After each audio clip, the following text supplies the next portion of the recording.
Buying animals on credit is a very bad idea unless you can get it paid off quickly and or have the resources to get things paid off.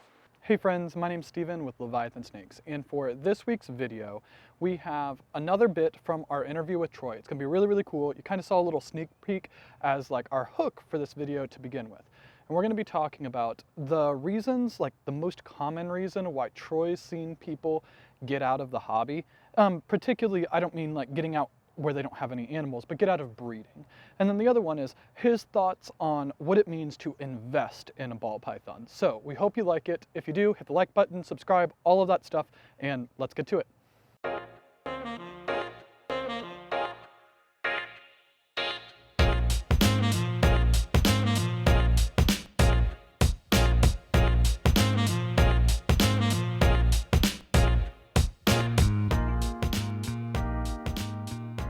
By far, the number one thing that usually people get out of it, well, I'm going to say two main things.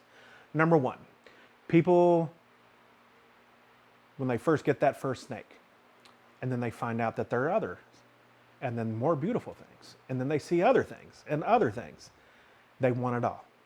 And so they will run all their credit cards up and go into massive debt.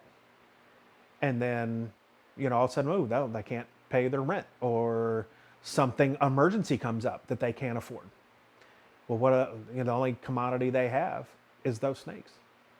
So a lot of people get out because they spend too much, too fast, because they are not patient. And that's another thing that we just touched on a little while ago. Patience. Most people do not have nowadays, it seems, is patience. And I, for one, have had very little patience almost my whole life. Waiting on something just isn't something I'm used to doing.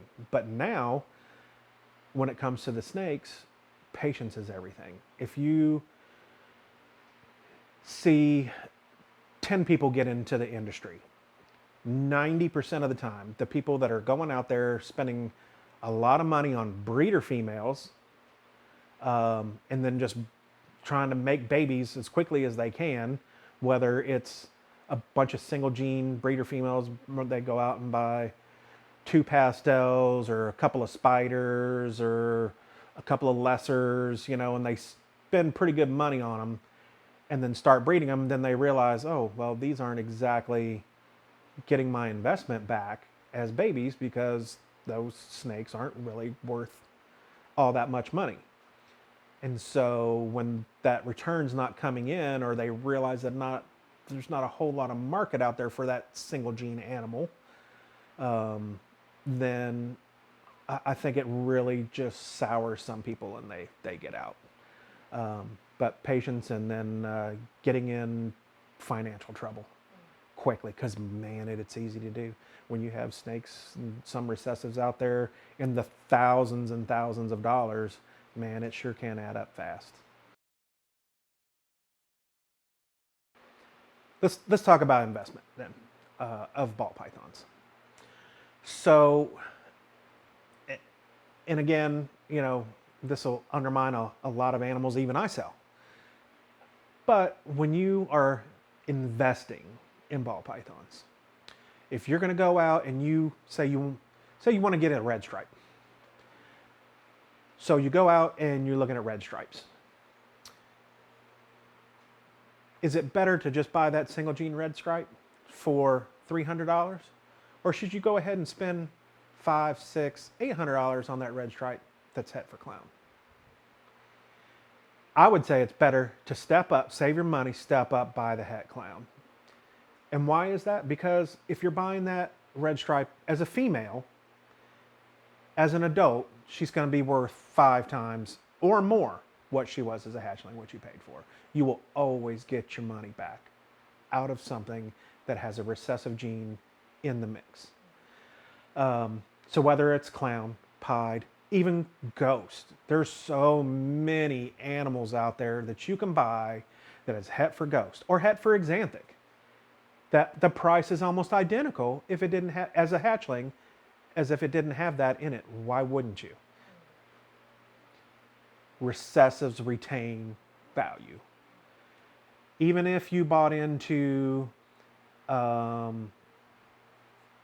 gene, you know, like Orange Dream, okay, in the beginning, you know, Orange Dreams, you know, started going for quite a bit of money. And then eventually, just like every other gene, or even bananas like in the beginning were like $50,000, $25,000. But eventually, you know, it's come way back down. However, when you get an animal that has a recessive in it, even as that curve is coming down for that gene, that recessive is going to still hold the value much higher, and in females increase the value of that animal as it gets older. So if you're going to invest in a newer recessive, like Puzzle, for example, or even what you guys work with Sunset.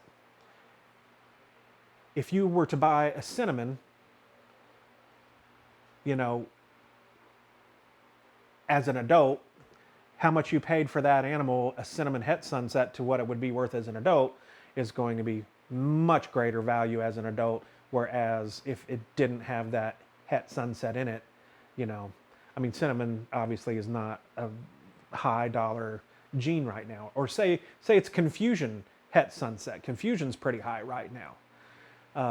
You know, should you step up and spend extra money to get that Het? I think so.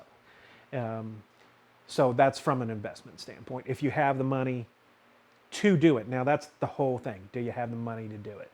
So in general, I would say, as far as people starting out, buy the best example of what you can find, the gene you can afford. Find the absolute best example, even at the best price you can.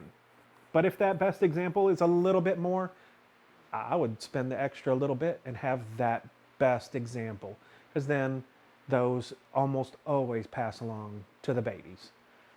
So but that goes into the whole butter lesser, coral globe, banana, you know, all these other genes that are the same gene.